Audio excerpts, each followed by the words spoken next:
Edodo. Good afternoon and welcome to the Midday News. The news is live on Joy 99.7 FM in Accra, on Hits 103.9 FM in Accra. We're also on Love 99.5 FM in Kumasi, myjoyonline.com, and affiliates in all 16 regions of Ghana, including Kekeli FM Ho, Bishira Radio Tamale, KTU Radio Kofodia, Oil City Radio Takrady, and Castle FM Cape Coast. We're live on X Spaces, Facebook, and YouTube. The Midday News is proudly supported by Petrosol Platinum Energy, energizing dreams. Coming up, heavy security presence in Nalerugu as police deploys more officers and armored vehicles following renewed clashes among residents. We have details, plus take you live to the Upper East region for the very latest on the situation. Also coming up, 2 children dead, 1 more on admission following a bee attack on students and teachers of the Angloga EP Basic School on Wednesday. One with an admission now. Yesterday she wasn't doing so well, but she's improved. We have details of that. Plus, we continue our countdown to the annual Joy FM family party in the park. This time, exploring why the event is famously dubbed children's favorite. We have that and more, plus sports as well. Showdown Boxing Night takes center stage this weekend at the Legon Sports Stadium. My name is Fostina. Sarfo, please stay for details.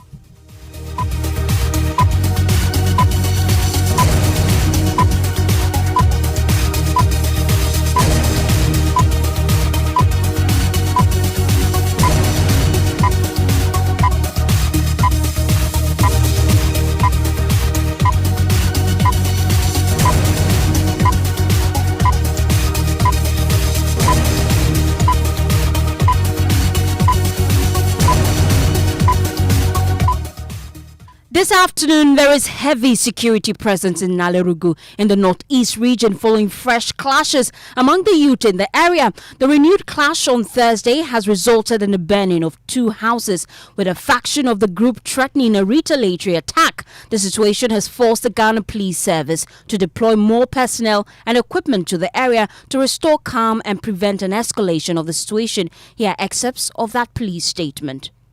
According to the police statement, the deployment was as a result of 2 houses being set ablaze by some youth in Nalerugu amid threats to burn additional properties and attacks on residents. Police say the move is intended to restore calm, protect lives and property, and strengthen security in the affected areas.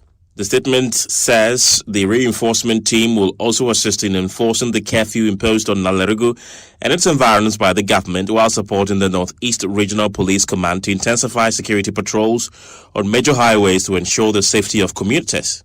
Meanwhile, the police has assured the public, particularly residents of Nalerugu, that investigations into the attacks and the burning of houses are ongoing. Authorities say all individuals found to be involved will be arrested and prosecuted. Meanwhile, the Ministry of Interior has renewed the curfew in the area starting last night between 5 p.m. and 6 a.m. We'll be crossing over live to the Northeast region now to speak to my colleague and correspondent in that region, Ilyasu Tanko, shortly. Also, we'll be joined shortly by the Northeast Regional Minister as we look at the volatile situation in the Northeast region. We'll come back to that shortly, but away from that, doctors at the Keta Government Hospital have confirmed the deaths of 2 children following a bee attack on teachers and students of the Angloga EP Basic School on Wednesday. A number of children were admitted to the hospital, have been discharged, except 1 other who is still receiving treatment. That is grieving. A community known for its warmth and unity is struggling to come to terms with a tragedy that has cut deep into the hearts of families. Shortly after carol service at the Angloga EP school, a swarm of bees reportedly invaded the school compound. Children ran in fear. Some fell. Others cried for help. In the chaos, several pupils were severely stabbed. Among them was a 9-year-old girl, a special child, who fought desperately for her life. She's the daughter of Edwin Yao Amawovi, popularly known as Efu Yao. Just hours after news of her death spread through the town, tragedy struck again. Another affected child also died. The situation has left residents traumatized. Johnson Bukovi is the assembly member for Lashibi Tagba. Four of them were in dry condition, and I told the doctor that those people, their problem is very serious. So we have to send them to Keta government hospital. One girl died. We are with them till 6:30 in the evening before we left them. So yesterday, NADMO officers, they came, and with some people, they came and tried their best. Ivy Sotoji, Joy News, Angoga. My colleague Ivy Sechaji there filing that report after engaging some members of the deceased in that report. Well, medical doctor at the Keta hospital, Dr. Ajiman Fifi Wiete, confirmed the fatalities and provided an update on the condition of the surviving children. We had 4 cases coming into our hospital. Okay. 2 of them passed on, unfortunately, but then one was discharged yesterday. She's doing very well, and then it's just one who is an admission now. Yesterday she wasn't doing too well, but she's improved. I think she'll do well. For her to fully recover, maybe about a week. Okay. But she may not be on admission the whole time. It's possible maybe in a couple of days when the edema comes down, and she's able, the swelling on the face comes down, and she's able to open her eyes. I think she should be able to go home by herself, and then come for a review. No, not necessarily. I mean, after the facial swelling resolves, and then the response. So it's the immune system that is acting up so much that is causing this. Once everything is controlled and everything settles, the body will go back to normal, and there'll be no. It might not even look like she's ever had any of these things. A medical doctor at Keta Hospital, Dr. Ajiman, there just confirming the incident to my colleague Ivy Sechaji. Well, B expert Dr. Kwame Sakwa Edu explains the reason for these attacks and what to do when you find yourself in that situation. These occur because we don't understand their behavior, the way they go about their living and so on. For example, I heard on the news yesterday that the children threw stones into their nest. Basically, what happens if a bee colony is disturbed, then they attack. If they are not disturbed, they are at peace with everybody. The school authorities in Keta saw that the bee are in that tree and children play around. The very good thing to do is to relocate those bees in the tree. It's easily done. They could have contacted any beekeeper, and the beekeeper could remove them and relocate them at a place where they will not be disturbed, so there's no conflict. Okay. We have to react when a bee comes around us is to stay still. Just be quiet. It circles around. There's no nectar. There's no flower. They don't like colors, dark colors like red and black, and that's why sometimes bees sting people at funerals, and because they are drumming, they are making noise. Even the color they are wearing is not comfortable to bees. Red, black, no. So these are things people should know, that yes, when you are near bees, how to behave. Like you got one sting, you have to run away from the place, and that's so. Otherwise, it marks you with a scent. The colleagues, bees, other bees will come and identify you as an enemy. They will also sting you, and that is why people die. Well, let's take you back to our earlier story. We told you that there's heavy security presence in Nalerugu in the northeast region following fresh clashes among the youth in the area. The Ministry of Interior, we know, has renewed a curfew in the area starting last night between 5 p.m. and 6 a.m. Let me take you live there. My colleague Ilyas Sutanko joins us live from the northeast region. I'd like to start with the reaction of residents to this curfew. Well, it's been a very difficult moment for the residents there because their movement has heavily been restricted. As we speak, people that are living the town are searched. We have about close to 4 checkpoints that are manned by security forces, and everybody that is coming in and leaving the town has to get down and search before they continue their journey. motorbikes, as we speak, have been restricted. I can see dozens of motorbikes that have been seized by people that are not complying with this particular directive.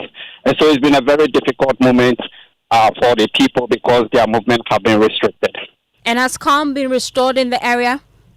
Well, there is a bit of calm in the town. I can see people going about their business, and there's also heavy security presence as we speak. Thank you so much for that update. Let's head now to Parliament, because Parliament is set to wrap up what it described as a chaotic year on the floor of the House and outside of it as well, from brawls at the Appointments Committee, insults and live microphones, to chaos on the floor. Let's take you to the House. My colleague Kweku Asante is our Parliamentary Affairs correspondent. He joins us live with a recap of some of the controversies and the moments in Parliament. Kweku, run us through some of the chaotic moments this year, even as we know that the House will be wrapping up sitting today. Well, Fostina, the audience will recall in January and February of this year during the appointment committee, when members of both the NDC and NPP clashed, they ended up breaking tables, destroying microphones, and a number of public property because they did not agree on which person they had to pet. At the time, the center of the controversy surrounded some of the Keta Blackwater, but then designate for Ministry for Foreign Affairs and then a Minister for Health, Kwabena Kando.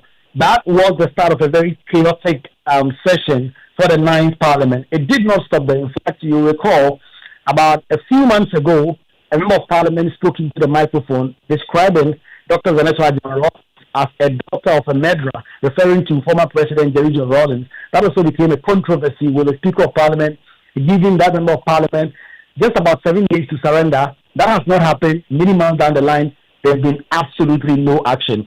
And then just recently, in fact, about 2 weeks ago, on the floor of Parliament, when the Pandai vacancy controversy came about, again, there were members of Parliament right in the middle of it with fisticuffs, pushing each other, trying to obstruct the business from going ahead. And so this has been some of the very chaotic obstructions that we have seen on the floor of Parliament for this 9th Parliament when it started on the 7th of January this year.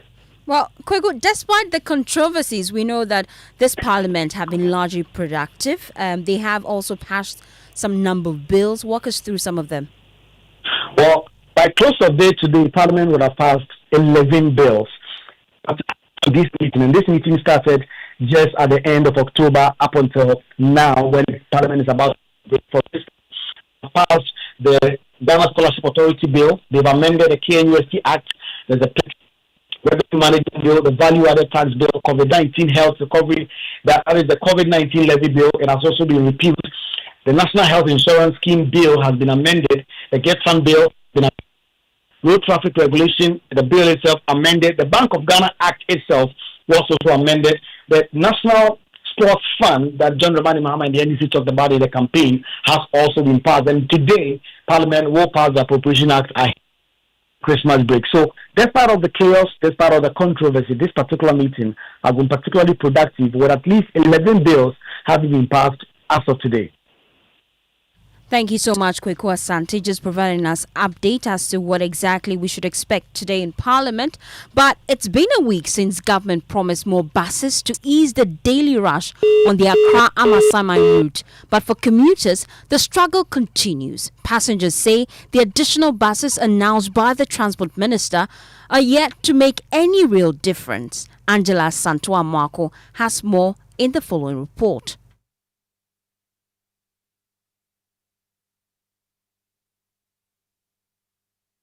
Long queues, endless waiting and overcrowded buses remain the daily reality for commuters along the Accra-Amasaman corridor. Weeks after the Transport Minister, Joseph Bukari Nipe, announced the deployment of additional buses to ease rush hour pressure, passengers say the promised relief is yet to be felt at key loading points. We are really suffering. We close from work at 5, then we'll come and stand on the road sometimes 2 to 3 hours before you get home. Central markets, Ayanolo buses are often full before they even set off. By the time they reach Nkrumah Circle, there's no seats left, leaving dozens of commuters stranded and waiting. Daniel shares his daily struggle. I've been here for an hour and a half now, and the buses that have been here are not that much. There are like 3 or 4 that have come to pass. They're already full from Accra. So far I see them around, but I'm not really seeing the impact because there are many here. 2 hours now, we are not getting any cars. Transport operators say the measures being talked about are nothing new. We do this every December because we know that because of the festive season and all of that, we have a lot of people coming in and out of town. So every December, there's something that Ayalolo does. We have a directive from our management to carry on. Like I said, we do it every December. It's nothing new to us. Yes. For now, passengers are calling for stricter enforcement, improved scheduling to ease the burden of the traveling public. Well, let's shift our attention now to education. The Education Minister Haruna Idrisu said he is worried about the prolonged CTAC strike, which stems from government's failure to fully implement the association's 2023 conditions of service. According to him, the situation is currently taking a toll on academic activities in the various schools. CTAC declared the strike on Monday, November 24, citing government's persistent delay in implementing the National Labour Commission's arbitral award issued on May 2, 2024. However, speaking at an event in Accra where 20 vehicles were presented to selected colleges of education across the country, the minister said discussions are ongoing with the Ministry of Finance to resolve the concerns raised by the teachers. CTAC, I'm reminded, is still on strike. We need industrial peace and harmony on the campuses of learning. When you prolong your strike action, it does affect career planning and the career path development of the young people. I discussed with Honorable Finance Minister Atufos, and even this morning I woke up to the same matter. We are mobilizing the 41 million to pay. So it is not as if we are not committed to pay. Last month when teachers didn't get some allowances, they should celebrate President Mahama. We've paid the allowances. Any of you who went to take your salary this month, those 2 outstanding allowances. Meanwhile, the minister explained that the vehicles are intended to improve mobility and operational efficiency across the beneficiary institutions. He noted that these vehicles form part of the first batch of the initiative, with other colleges expected to receive theirs in due course. As part of President Mahama's reset, we intend to improve the efficiency and effectiveness of the heads of institutions, particularly in your monitoring and supervision role. This gesture of GTEC, I should thank the Director General, HR Council, and in particular also thank GetFund for supporting the initiative of these 4-wheel vehicles for a number of our colleges of education. Ideally, I should have been handing over 46 keys this morning, but for want of resources or for inadequacy of it, we probably would be doing 20. So 20 colleges of education will benefit from these vehicles. The board chairman of the Ghana Tertiary Education Commission, Professor Mahama, who received the vehicles on behalf of the institutions, commended the government for the initiative. These cars is just not vehicles for movement, but for us it's a very significant thing to contribute towards the provision of quality education for colleges of education. They would provide means for the student and then the principals to get in touch with the communities so that you offer the education that is necessary. I'm not going to give a long speech, but I want to make one appeal.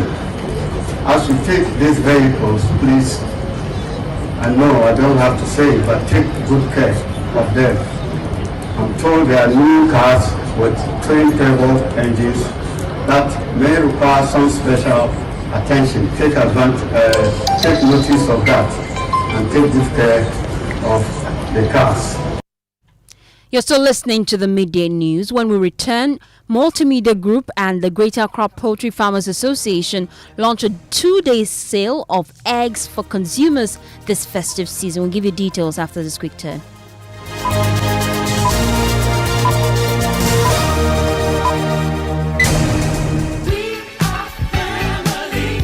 It's the Joy FM Family Party in the Park 2025. On 26th December, we're taking over the Aburi Botanical Gardens from 9 a.m. to 6:30 p.m. for a full day of non-stop vibe. Bring the kids. Bring everyone who still owes you Christmas chicken, because we have everything lined up. Family cooking contests, sack races, dance battles, treasure hunts, and a list of wild, wholesome fun that will have your family screaming. And if you get hungry, the Ghana Food Village is ready to serve flavor in every bite, while the Daddy's Corner brings you authentic high life and Jama magic with the legendary Kwan Pa Band. Felix cannot dance. Ghana's finest DJs spinning hit after hit with the one and only Kwabna Kwabna and the boys Dope Nation. Plus, lots of other great performers turning the stage into musical flames. Joy FM Family Party in the Park, 26th December at the Bray Botanical Gardens. Come, let's make memories that last a lifetime. Get your tickets from the front desk of Joy FM for only 300 Ghana cedis for a family of 6. Or dial *725 *3404 #. The Joy FM Family Party in the Park is powered by EcoBank, the Pan-African Bank, and sponsored by Gino, Truly Cares. Frytol, you deserve a life of goodness. Jama Detergent Powder, your partner for clean clothes. M-Ticket, travel smart, travel seamlessly. And Numansa Beach Resort, Elmina, where Accra comes to breathe. Doormaster, the best indoors. Ayuda, Ghana's #1 services app. Bako, Services Bebre. And Koa Natural Juice, a 100% cocoa fruit juice. Hello, Auntie Abena. You won't believe what just happened. Grandma received her 4 TV. 4 TVs? Yes, 4. Okay, I'm coming. I'm not. It's like a scandal now. You are using it to spread grandma like that. Spread grandma. 4 TVs, 2 fridges, microwave. Abba, Kojo, why? You want to open an electrical shop for her? Hey, no. It's a regular 100 cities I send her. Let's call grandma. Hello? Hey, Grandma. So who is buying all those stuff for the luckiest? We've been told me 5 times a year. Yes, so with the luckiest, anytime you buy tickets up to 100 cities, whether small or at once, you are guaranteed to win a free gift. TV sets, fridges, hampers, airtime, cash. Freebies they drop like rain. Remember to dial *712#, choose option 4 and follow the prompt. With the luckiest, everybody gets to win something. If I win, you win.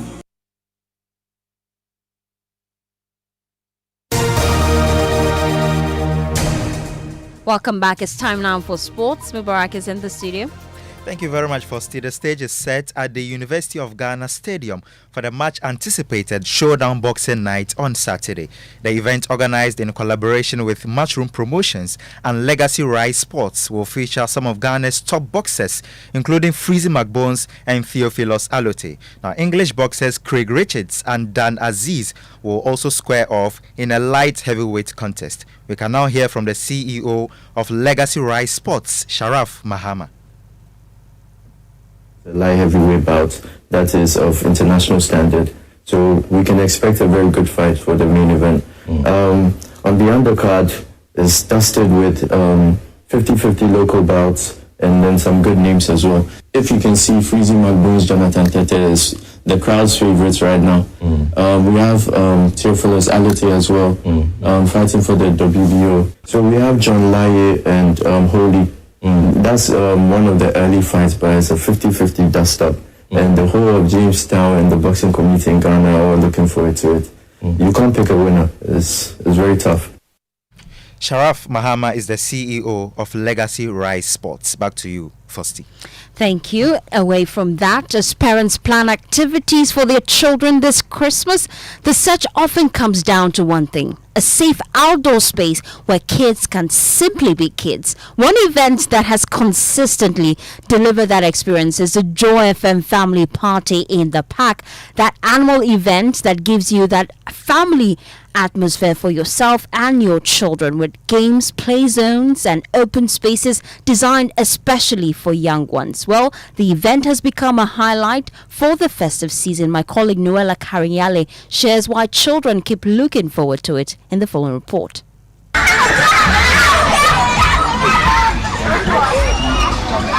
For children, play is more than just fun.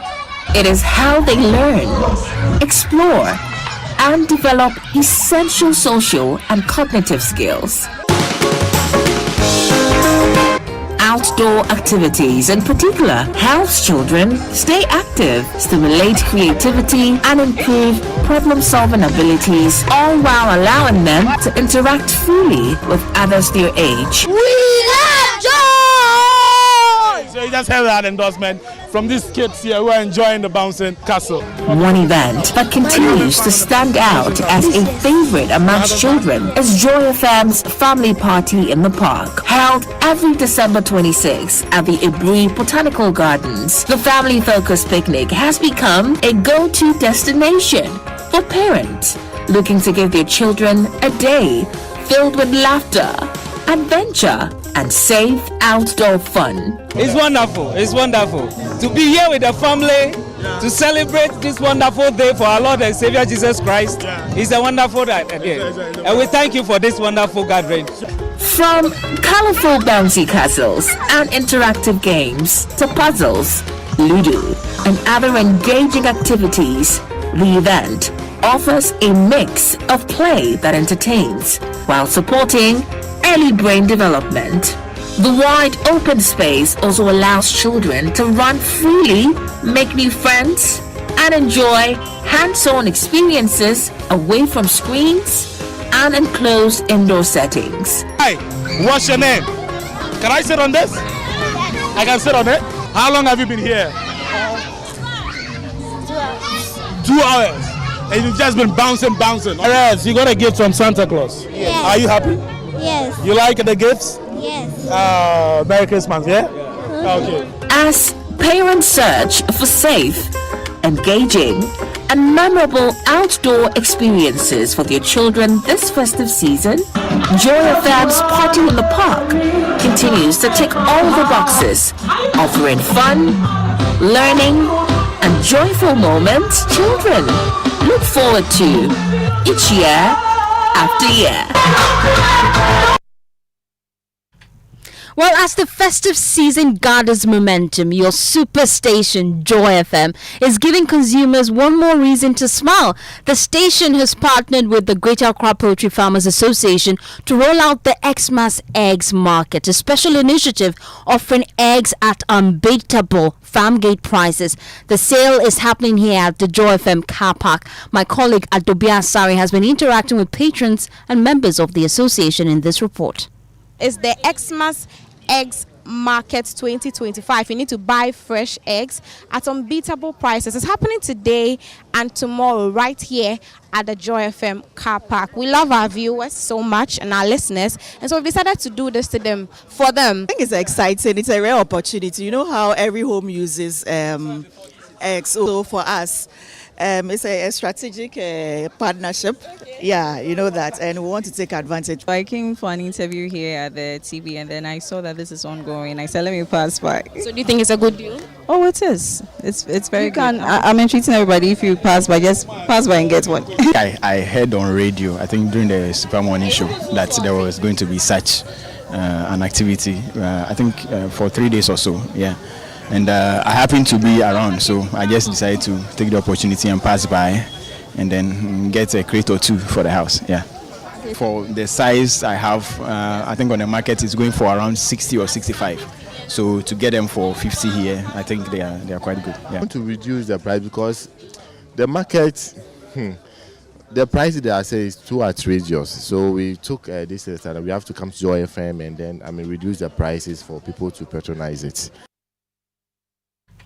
Well, the Xmas Egg Market continues tomorrow. The eggs are sold out today. My boss, Fifi Kumsin Evans Mensa and Alex Komna Mensa bought 10 crates for me. I'm so excited. But you can make your way here tomorrow very early so that you can be a part of it. Well, it's time now for the trends, and James Aveji joins me in the studio. James, what is trending? Isn't it weird? Why? So, a lot of Xmas concerts are trending on X today. The GTCO Music Concert by GT Bank is trending. Africa Face Off 25, Revival Concert 2025, Festival of Place. You know, Uncle Ebo's Festival of Place is trending number 3 on X.